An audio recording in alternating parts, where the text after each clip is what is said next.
Assalamualaikum warahmatullahi wabarakatuh. Innal hamdalillahi nahmaduhu wa nasta'inuhu wa nastaghfiruh wa na'udzubillahi min syururi anfusina wa min sayyiati a'malina. May yahdihillahu fala mudhillalahu wa may yudlilhu fala hadiyalah. Asyhadu an la ilaha illallah wahdahu la syarikalah wa asyhadu anna Muhammadan abduhu wa rasuluh. Allahumma sholli ala sayyidina Muhammad wa ala ali sayyidina Muhammad kama shallaita ala sayyidina Ibrahim wa ala ali sayyidina Ibrahim wa barik ala sayyidina Muhammad wa ala ali sayyidina Muhammad kama barakta ala sayyidina Ibrahim wa ala ali sayyidina Ibrahim fil alamin innaka Hamidum Majid. Rabbi shrah li sadri wa yassir li amri wahlul 'uqdatam min lisani yafqahu qawli amma ba'du. Hadirin hadirat jamaah kaum muslimin wal muslimat yang dirahmati oleh Allah Subhanahu wa taala. Kita kali ini akan membahas tentang hadis nomor 203, yang mana hadis ini membahas tentang keutamaan berdoa antara azan dan iqamah. Sebelum kita membahas ini ya, ada beberapa keresahan saya yang kemarin juga sudah saya bahas sebelum-sebelumnya tentang kasusnya MKC, ya kan, MKC apa MKC kalau nggak salah itu. Saya juga kemarin sempat mengikuti juga channelnya, sempat sempat mempelajari juga, ya walaupun nggak detail-detail amat kayak gitu kan. Cuman intinya daripada pembahasan di semua videonya yang saya tangkap di situ adalah bahwasanya yang menyebabkan seseorang tersebut menjadi radikal dikarenakan banyak orang-orang Islam itu mempelajari kitab-kitab kuning. Disitulah yang menjadi cikal bakal seseorang tersebut menjadi radikal. Menurut pernyataan daripada MKC. Nah, saya juga sudah membahas di video sebelumnya, tapi saya lupa ya di video mana itu. Saya nggak detail ya, karena channel ini bukan membahas masalah kesalahan orang sih, yang semata-mata membahas masalah kesalahan orang apa segala macam. Cuman ya di sini memang sharing untuk keilmuan saja kayak gitu. Tapi ya ada isu-isu apapun yang mungkin mau yang itu meresahkan bagi saya, yang saya bisa jawab ya saya jawab kayak gitu. Jadi yang saya tangkap itu ya, yang mungkin teman-teman juga tahu bahwasanya kitab kuning itu adalah faktor yang menyebabkan seseorang tersebut menjadi radikal. Jujur ya mungkin ya ada yang seperti itu, kemungkinan sih ada ya. Kalau misal teroris mungkin yang mempelajari ini kemudian ujuk-ujuk dia menjadi radikal, mungkin ada. Cuman sejauh mata saya memandang dari berbagai macam situs, salah satu situs Dabik yang saya pelajari itu situs resminya ISIS, tidak ada membahas masalah kitab kuning di situ. Bahkan kalau mereka ini para ISIS ya, para teroris itu kalau misalkan membrainwash seseorang, itu pendapat ulama-ulama ahlus sunnah itu dikesampingkan oleh mereka. Jadi yang banyak mereka unggulkan di situ, yang banyak mereka gunakan adalah Al-Quran, hadis. Kemudian dari Al-Quran, hadis itu mereka tafsirkan sendiri sesuai dengan sesuai dengan tujuan mereka, visi dan misi mereka. Kalau misalkan mereka komparasi dengan kitab kuning seperti halnya tafsir Ibnu Katsir aja, tafsir Ibnu Katsir, kemudian tafsir Jalalain dan segala macamnya itu nanti akan bertolak belakang dengan misi yang akan mereka jalankan. Karena kalau mereka mengambil fatwa-fatwa mengambil pandangan-pandangan ulama ya dari kalangan ahli tafsir, ahli hadis dan lain sebagainya, itu nanti ya nggak sinkron kayak gitu, nggak sinkron. Bahkan banyak daripada beberapa sejarah yang dicatat kayak contoh Bidayah wa Nihayah, itu juga mereka tidak bahas di situ. Ada beberapa sedikit saja mungkin yang diambil, cuman ya langsung mereka langsung mereka plesetkan seperti itu. Bahkan kalau misal seperti halnya Ustadz adalah yang pengusung khilafah seperti itu, yang mana mereka mengatakan bahwa Turki Utsmani itu adalah gambaran daripada khilafah itu sendiri, manifesto daripada khilafah itu sendiri. Jujur itu juga sangat tidak sesuai ya kan dengan itu, karena Turki Utsmani itu adalah kerajaan ya, kurang lebih ini ya, sistem pemerintahannya itu kurang lebih kurang lebih Romawi dan Persia itu dari sistem pemerintahannya itu ya. Jadi bentuknya kerajaan kemudian diwariskan turun temurun, mulai dari kalau kita ambil contoh ya, sebelum Turki Utsmani, dinasti Umayyah, Abbasiyah, kemudian sampai dinasti Abbasiyah lagi yang di Spanyol, sampai turun itu bentuknya adalah kerajaan, kurang lebih antara Romawi dan Persia. Jadi pergantian rajanya itu ya sesuai dengan garis keturunannya. Itu bukan sistem pemilihan seperti masa-masa sebelumnya, 4 khalifah ini, Abu Bakar, Umar, Utsman, dan Ali. Kalau Abu Bakar, Umar, Utsman, dan Ali ini, kalau Abu Bakar itu dipilih, kemudian Umar itu diwasiatkan oleh Abu Bakar, kemudian Umar tidak mewasiatkan kepada para sahabat waktu itu siapa penggantinya, dan beliau memasrahkan kepada kepada para sahabat pada waktu itu. Terpilihlah Utsman, selanjutnya Ali. Nah, lepas dari itu mulai Muawiyah bin Abi Sufyan, kemudian Yazid bin Muawiyah, seterusnya itu kategorinya adalah keturunan. Itu semua hukum tata negara yang ada itu adalah hukum tata negara yang sifatnya duniawi dan itu tidak dituntut ya. Jadi ulama ada yang berpendapat bahwasanya sistem pemerintahan baik itu di zaman Rasulullah, para sahabat dan lain sebagainya itu tidak mutlak harus ditiru oleh generasi setelahnya. Itu ya hanya hukum tata negara yang sifatnya duniawi, siapapun bisa membentuk suatu negara sesuai dengan karakteristik masyarakatnya masing-masing untuk hukum tata negaranya. Berbeda kalau kita berbicara dengan hukum syariatnya. Nah, kalau hukum syariat itu yang saya baca di dalam kitab Al-Mawardi, saya lupa judulnya itu, Ahkamus Sultan, apakah itu? Saya lupa nama kitabnya itu.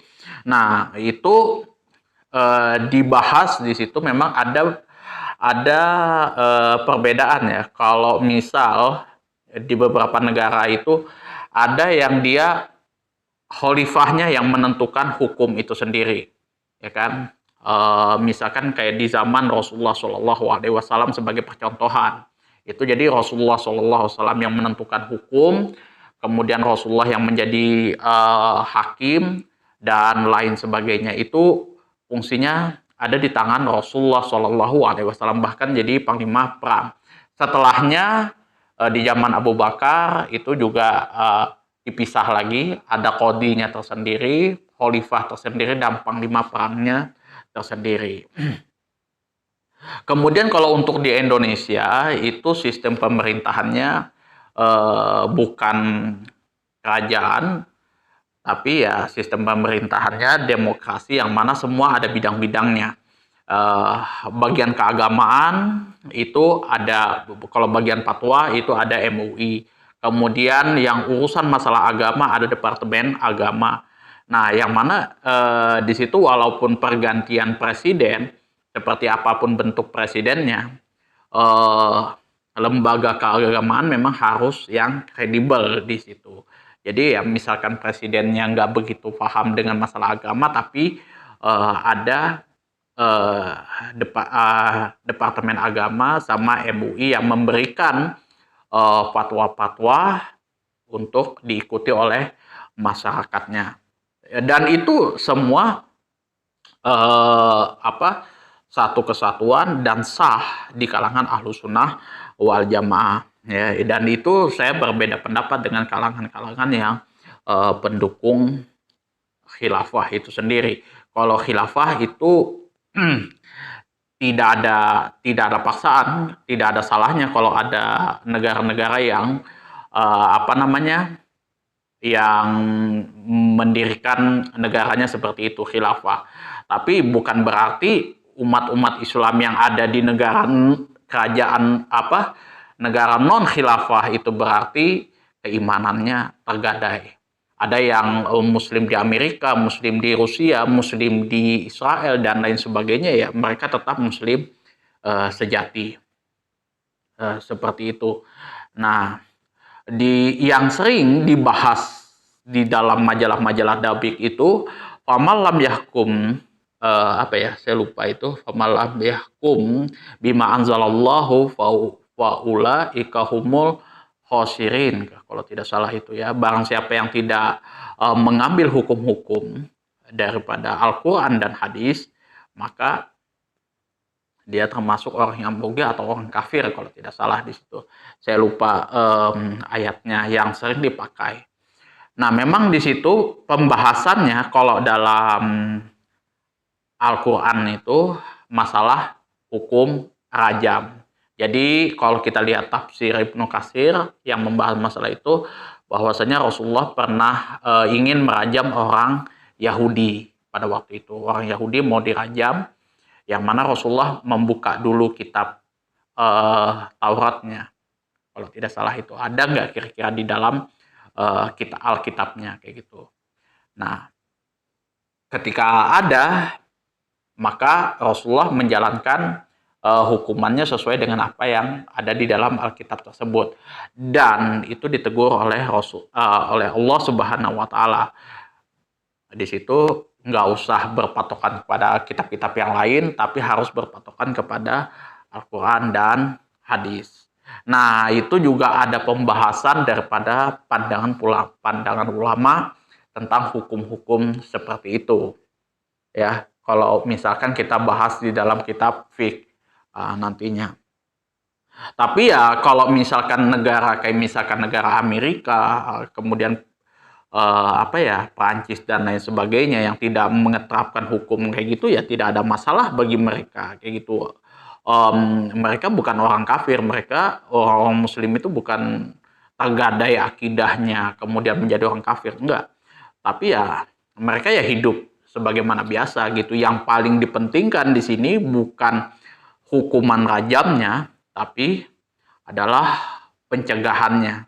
Itu ya, jangan sampai kita wala taqrabuz zina, jangan sampai kita melakukan atau mendekati zina. Jadi mendekati saja nggak boleh, apalagi melakukan zina seperti itu. Kalau misalkan seseorang tidak berzina, melakukan zina di situ, tapi dia tidak dirajam dan lain sebagainya, tidak cukup ya, tidak cukup bukti atau tidak bisa dirajam juga dalam konteks seperti itu ya, maka hukumannya nanti di akhirat Allah lah yang akan merajamnya. Kita ya sesuai dengan apa yang sudah ditetapkan oleh Al-Quran dan Sunnah. So, balik lagi ke pembahasan masalah MKC.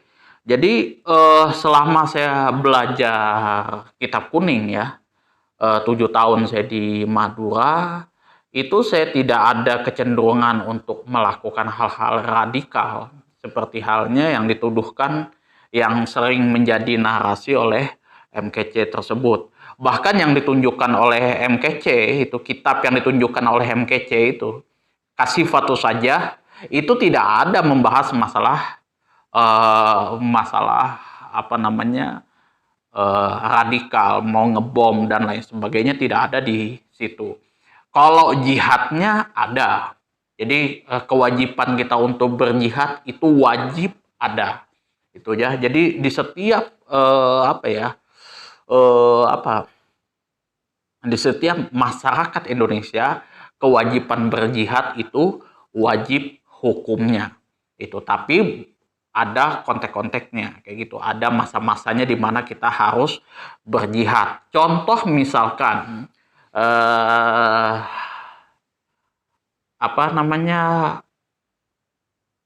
pasukan Katak. Itu kalau misalkan mereka terdesak, itu ada yang namanya misi kamikaze. Misi kamikaze itu ya sebenarnya kurang lebihnya ya jihad. Gitu, di mana dia meledakkan, ya sudah dia mati di situ. Itu. Jadi ya tujuan mereka berperang ya sudah untuk mati. Itu nggak ada istilahnya untuk pulang dan lain sebagainya. Contoh lagi Kopassus kayak gitu kan.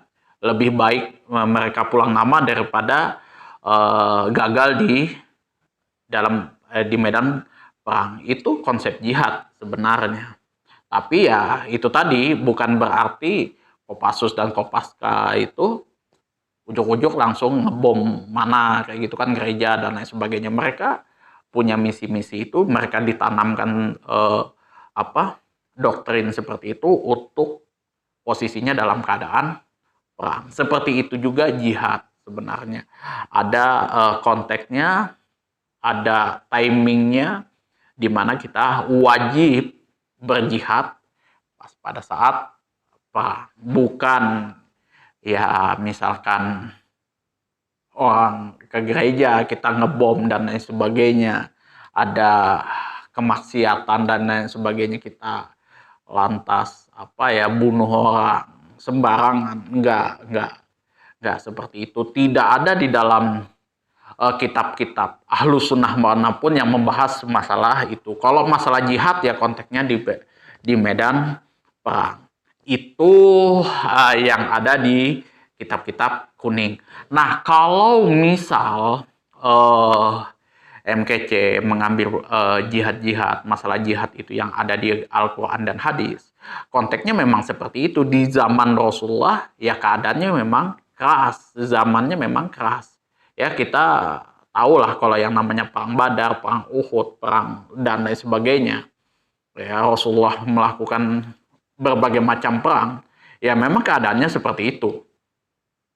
Segala sesuatu kalau misalkan kedua belah pihak tidak puas, perang ya perang. Kayak gitu.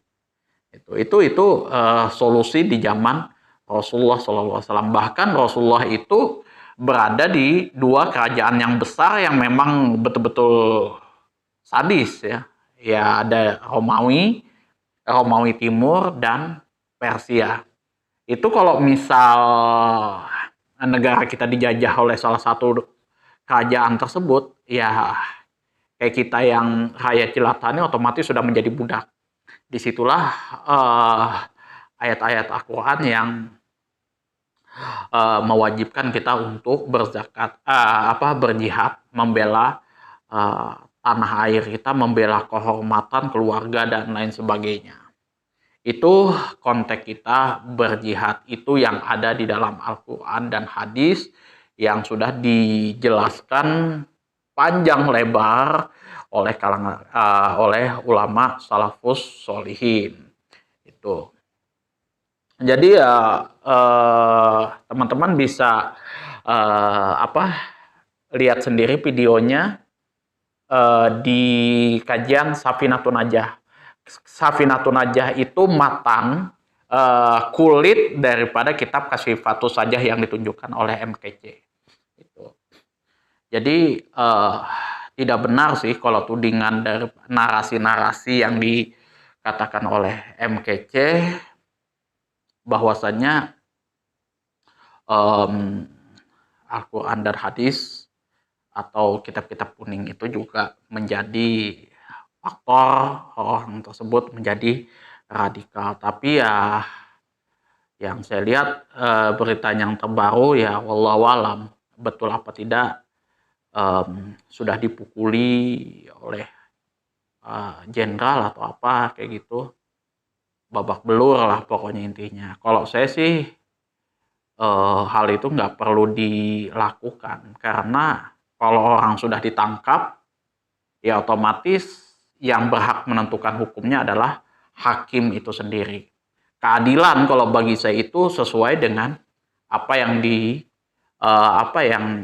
dikatakan, apa yang diputuskan oleh hakim.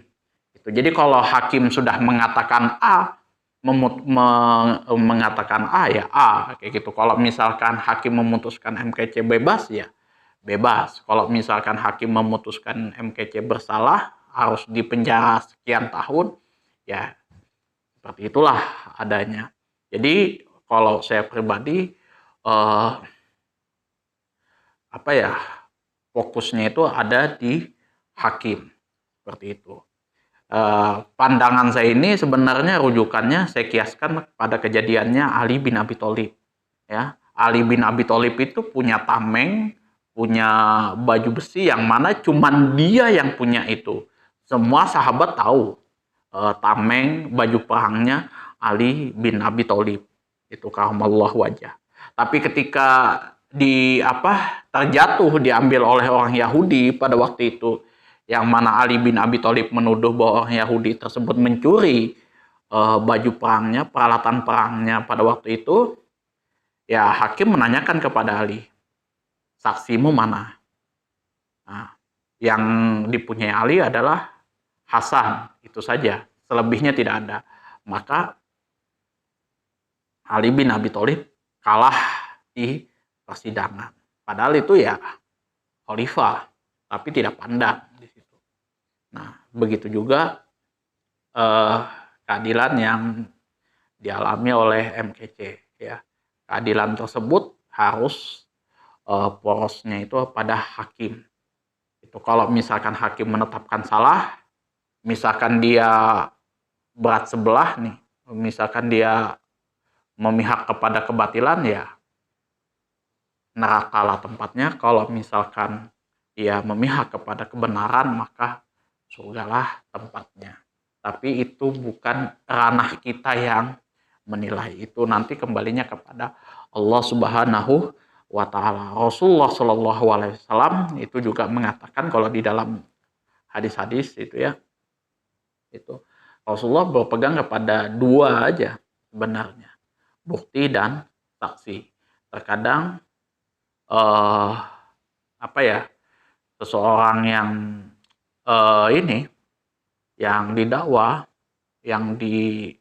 ini bisa jadi terzolimi lah seperti itu.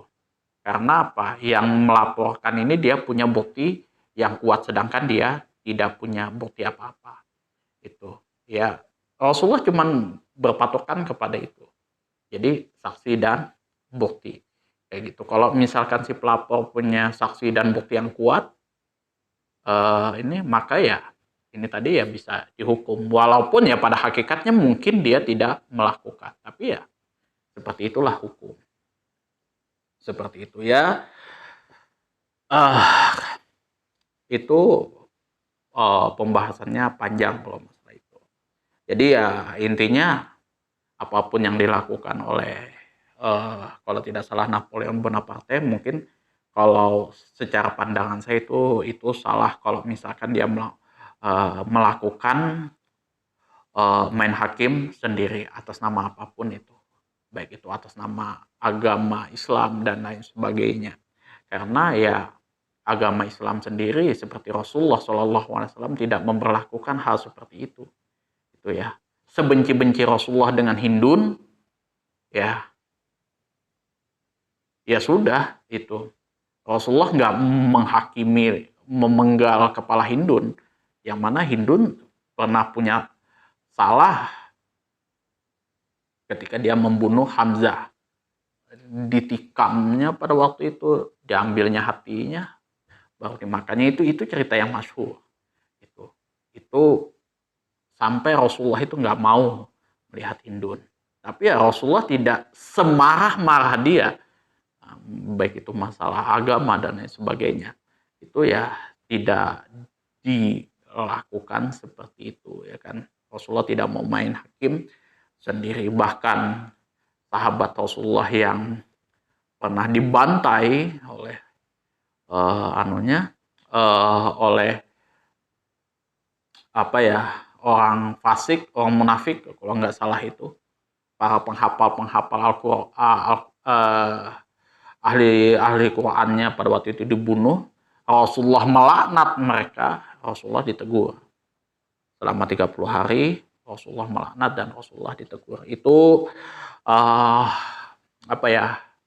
inspirasi pemikiran saya masalah hukum. Jadi ya semua itu kembali konteksnya kepada hakim itu sendiri. Jangan sampai kita main hakim sendiri. Itu saja sih. Dan saya sangat menyayangkan kalau misalkan yang melakukan itu adalah anggota kepolisian, jenderal itu sendiri. Seharusnya dia bisa menjaga emosinya seperti itu. Oke, kita lanjut. Wa an Anasin radhiyallahu anhu qala. Dari Anas radhiyallahu anhu, semoga Allah meridhoinya, qala telah berkata. Qala Rasulullah sallallahu alaihi wasallam, telah bersabda Rasulullah sallallahu alaihi wasallam, la yuraddu, tidak akan ditolak doa bainal adzani, antara adzan wal iqamati, dan iqamah. Rawahun Nasai, hadis ini diriwayatkan oleh Imam Nasai, wasahahahu Ibnu Huzaimah, dan telah disahihkan oleh Ibnu Huzaimah. Jadi di sini doa di antara azan dan iqamah itu tidak akan ditolak. Dan ini doa antara azan dan iqamah ini adalah doa yang mustajab, waktu yang mustajab untuk memanjatkan doa apapun itu. Itu ya, doa misalkan teman-teman supaya lancar usahanya, kemudian dimudahkan segala macam urusan, hutang dan lain sebagainya, kayak gitu kan. Nah, jodoh itu dipanjatkan di antara azan dan iqamah, yang mana doa apapun itu, di sini konteksnya doa apapun yang dipanjatkan tidak akan ditolak oleh Allah Subhanahu wa taala. Nah, kalau kita lihat makna keseluruhannya adalah doa mempunyai tempat dan waktu-waktu tertentu yang menjadi salah satu kunci salah satu kunci doa yang dikabulkan, doa yang diperkenankan oleh Allah Subhanahu wa taala. Salah satunya adalah azan, antara azan dan iqamah. Itulah waktu doa-doa yang mustajab, siapapun itu, nggak usah kita pandang mesti harus kiai, mesti harus alim ulama. Kita yang memanjatkan itu pasti dikabulkan oleh Allah Subhanahu wa taala. Itu nggak mungkin ditolak di sini. La yuraddu, tidak mungkin ditolak doanya seseorang yang mana dilakukan antara azan dan iqamah. Kemudian pentasri, yaitu Rasulullah Shallallahu Alaihi Wasallam, menganjurkan hal tersebut diteliti dan diperhatikan supaya doa tersebut dikabulkan. Di antaranya ialah waktu antara azan dan iqamah. Waktu tersebut mengandung berkah. Di waktu itu semua pintu langit terbuka dan doa diperkenankan serta rahmat Allah turun kepada hamba-hambanya. Ini salah satu kemurahan daripada Allah Subhanahu wa taala kepada hamba-hambanya. Jadi di antara azan dan iqamah tersebut teman-teman berdoa aja apa aja. Seperti itu, mau minta jodoh apa segala macam, mau kaya dan lain sebagainya. Di situ tempatnya. Salah satunya di situ antara azan dan iqamah, bebas. Itu ya, bebas di situ. Tetapi hal ini masih terikat, yaitu apabila orang yang bersangkutan tidak berdoa untuk suatu dosa atau memutuskan hubungan tali silaturahmi. Jadi di sini juga ada batasannya. Jadi kalau misalkan ini berdoa untuk dosa yang dilakukan kepada sesama Bani Adam, itu ya, hamba Allah yang lain, itu nggak berlaku di situ. Atau juga karena memutuskan tali silaturahmi, itu juga tidak berlaku. Jadi ini hanya untuk misalkan kita memohon ampun dosa kita kepada Allah Subhanahu wa taala dan doa-doa yang lain. Kalau misalkan kita mencuri kayak gitu, korupsi dan lain sebagainya, ya kita harus minta maaf kepada orang-orang yang sudah kita zolimi. Itu. Kalau misalkan kita belum dapat maafnya, nah Allah juga tidak akan memaafkan, karena ya jujur saja dosa yang paling sulit diampuni oleh Allah Subhanahu wa taala adalah dosa kita kepada sesama hambanya, itu tanpa memandang tanpa ada perkecualian di situ, mau itu orang kafir kah, mau itu orang ahli kitab dan lain sebagainya, tidak peduli. Di situ intinya kita jangan sampai punya dosa kepada sesama hamba Allah. Di situ kalau kita misalkan menghina orang kayak gitu ya, baik itu orang kafir kah, orang apakah kayak gitu, menghina kayak gitu, melecehkan dan lain sebagainya, nah, itu ya kita akan mendapat dosa daripada Allah Subhanahu wa taala, bisa dihapus kecuali orang tersebut sudah memaafkan. Itu. Jadi tidak berlaku doa yang mana berhubungan dengan Bani Adam dan memutuskan hubungan tali silaturahmi. Jadi kalau misalkan dosa kita memutus tali silaturahmi, maka otomatis kita harus menyambung lagi tali silaturahim. Apabila ia berdoa untuk suatu perbuatan dosa atau untuk memutuskan hubungan silaturahmi, maka doanya tidak diperkenankan. Jadi ya Allah itu ya kan, karena mungkin saya saya suka nih sama si cewek ini kan, ya Allah kan, batalkanlah hubungan si A, jangan sampai dia langgeng di pernikahan. Itu tidak bisa, itu tidak diperkenankan. Ini memutus hubungan tali silaturahmi orang, seperti itu. Sama halnya misalkan dosa-dosa kita sesama Bani Adam, itu juga tidak dikabulkan oleh Allah Subhanahu wa taala. Kita memohon ampun dosa kita kepada Allah, itu bisa diampuni. Kemudian kita minta doa-doa yang lain, misalkan rezeki dan lain sebagainya, jodoh dan lain sebagainya, itu tidak ada masalah. Tapi kalau memutus hubungan orang, itu tali silaturahmi orang, rezeki orang, supaya orang mati juga seperti itu tidak berlaku di situ. Ya Allah, matikanlah cepat ini orang, kayak gitu kan, karena orang ini jahat apa segala macam, tidak berlaku di situ. Ya.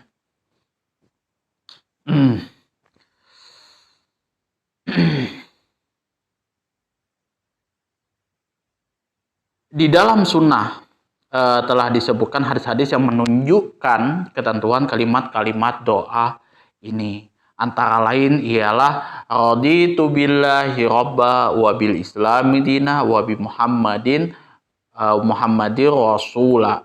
Qala sallallahu alaihi wasallam, in Inna man qala dzalika ghufira lahu dzambahu. Aku rela Allah sebagai Tuhanku, Rabbku, Islam sebagai agamaku, Nabi Muhammad sebagai Rasul. Rasulullah Shallallahu Alaihi Wasallam, sesungguhnya barang siapa yang mengucapkan doa tersebut, niscaya dosa-dosanya diampuni. Itu tata caranya yang diajarkan Rasulullah Shallallahu Alaihi Wasallam ketika berdoa, ya kan. Ada juga doa yang ada di dalam kitab Al-Azkar kemarin kan, antara azan dan iqamah itu juga ada di situ semuanya. Jadi ada banyak-banyak doanya. Bebas lah teman-teman mau berdoa di situ. Tapi ingat tadi ya kan, tidak untuk hal-hal yang dilarang oleh Allah Subhanahu wa taala. Kemudian kalau kita analisis lafadznya, la yuraddu doa, Allah tidak akan menolak doa hamba yang ia ucapkan antara azan dan iqamah, karena doa itu waktu yang diperkenankan, ya, diperkenankan, dan itu tidak menyalahi syariah agama Islam. Kalau misalkan supaya menang togel, judi dan lain sebagainya, supaya dilindungi oleh Allah Subhanahu wa taala ketika dia mencuri, merampok dan lain sebagainya, itu tidak ada di situ ya. Itu tetap dosa seperti itu. Mungkin dia selamat, tapi Allah nanti yang akan menghukumnya. Fikih hadisnya adalah satu, keistimewaan waktu antara azan dan iqamah. Jadi antara azan dan iqamah ini mempunyai keistimewaan tersendiri, yang mana langit terbuka dan doa diperkenankan serta rahmat Allah turun kepada hamba-hambanya. Itu salah satu keistimewaan waktu antara azan dan iqamah. Yang kedua adalah anjuran berada di antara azan dan iqamah, karena doa pada waktu tersebut dikabulkan dan diterima. Jadi antara azan dan iqamah posisi kita dianjurkan hadir pada saat hadir di masjid. Cepat-cepat kita ke masjid, kemudian kita sholat sunat 2 rakaat, kita memohon doa di situ yang sebanyak-banyaknya, apapun itu. Nah, disitulah waktu yang mustajab.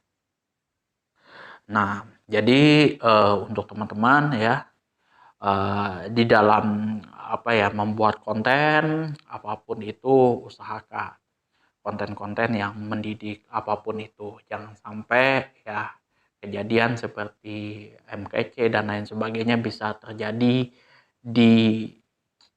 pada sekeliling-keliling kita ya, pada teman-teman kita kayak gitu. Ya, apapun itulah, mukbang kah, SMR dan lain sebagainya, yang penting ini meskipun view-nya rendah ya, mau tidak mau ya kita terima apa adanya kayak gitu. Kayak contohnya channel saya ya, nggak mungkin bisa setinggi Picky Pix, misalkan Deddy Corbuzier dan lain sebagainya. Itu intinya yang mendidik lah, jangan memprovokasi dan lain sebagainya. Yang kedua ya, saran saya juga tetap mematuhi aturan hukum yang berlaku, baik itu hukum tata negara, hukum peradilan yang ada di Indonesia, dan hukum agama Islam. Oleh sebab itu ya kan, di channel saya pribadi, saya jujur saja ya lebih mengedepankan kalau misalkan hukum agama ya sesuai dengan hukum-hukum yang ada di dalam Al-Quran dan hadis yang sudah dirangkum, diterjemahkan, ditafsirkan oleh ulama-ulama fiqh seperti itu. Jadi kalau misalkan hadisnya seperti apa dan lain sebagainya, itu ulama hadis. Saya ngambil di pendapat-pendapat ulama hadis. Nah, kalau misalkan masalah fikih hadisnya seperti apa, pemahamannya seperti apa, itu saya banyak mengutip kepada pandangan-pandangan ulama fikih seperti itu. Kalau misalkan masalah tafsir Al-Quran, saya biasanya banyak mengambil itu tafsir Jalalain dan Ibnu Katsir. Itu banyak sih lagi kitab-kitab tafsir ada kayak gitu kan. Tapi ya rujukan utama saya itu dua itu, kitab tafsir Jalalain dan tafsir Ibnu Katsir. Dan saya juga tidak apa ya selalu memperjuangkan pendapat teman-teman ustadz-ustadz yang lain yang walaupun itu berbeda dengan saya kayak gitu. Ada yang mengharamkan, ada yang menghalalkan selama itu apa namanya masih dalam kerangka Ahlussunnah wal Jamaah, itu tidak ada masalah dan itu layak untuk didiskusikan, harus didiskusikan secara ilmiah seluas-luasnya. Tidak ada yang, bagi saya pribadi tidak ada yang sensitif di dalam membicarakan masalah agama Islam. Yang terpenting buat teman-teman ya istilahnya sesuaikan dengan kapasitasnya. Kemudian kalau ada yang mau dibahas lebih lanjut, lebih detail ya silahkan diatur waktunya atau mungkin dengan ustadz-ustadz yang lebih kredibel itu bisa. Tapi ya kalau misal masalah-masalah sensitif di dalam agama saya tidak sependapat dengan pandangan ini apa namanya Deddy Corbuzier lah seperti itu. Tapi ya mungkin Deddy Corbuzier ya saya paham karena dia bukan orang bidangnya, biasanya dia panggil Gus Miftah atau ini apa namanya Habib Ja'far seperti itu.